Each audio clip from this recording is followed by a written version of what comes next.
박근혜 대통령은 왜 탄핵되었는가? 특검을 거부하는 자가 범인이다. 그럼 특검 거부권을 행사하는 자는 더 큰 범인인가? 벌써 10번째 윤석열 대통령의 최상병 특검 거부권 행사가 있었습니다.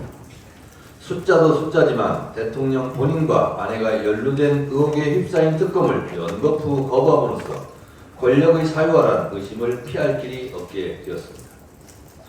삼권 분립 헌법 체계에서 정책적 사안에 대한 대통령 거부권도 큰 문제지만 대통령 부부에 관한 특검을 당사자가 거부권을 행사하는 것은 헌법 체계와 헌법 정신을 정면으로 부정한 반헌법적 행위이자 권력 사유화란 국민적 심증을 더욱 확고하게 합니다.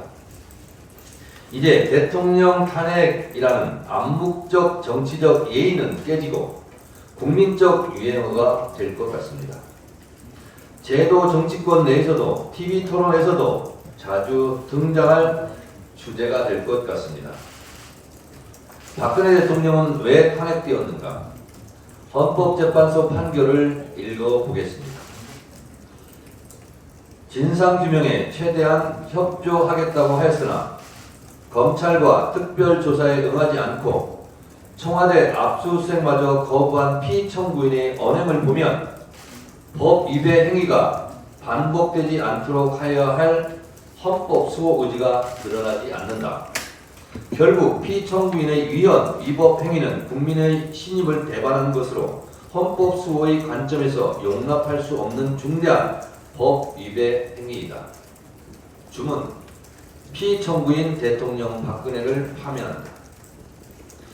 현재의 정국과 비슷한 양상 아닙니까?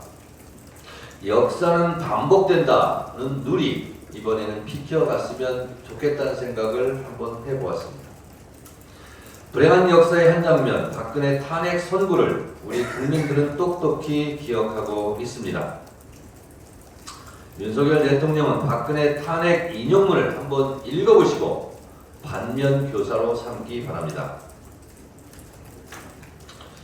저는 대통령의 불행, 대한민국의 불행이 반복되지 않기를 바랍니다.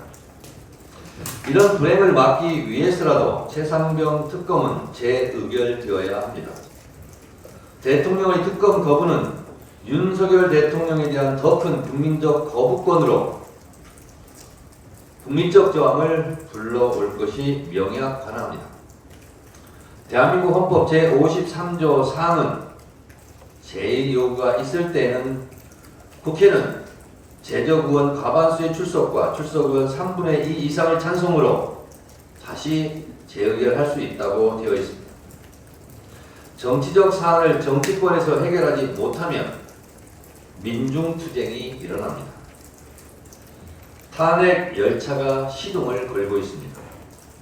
윤석열 대통령에 대한 더 큰 불행을 막기 위해서라도 대통령 거부권 행사를 국회에서 제동을 걸어야 합니다. 국민의힘 의원들은 소탕대실하지 않기를 바랍니다. 솔로몬 재판정의 진짜 어머니 심정으로 최상병 특검안 재의결 통과해 윤석열 대통령의 불행을 사전에 막아야 되겠다는 사실을 명심하시기 바랍니다.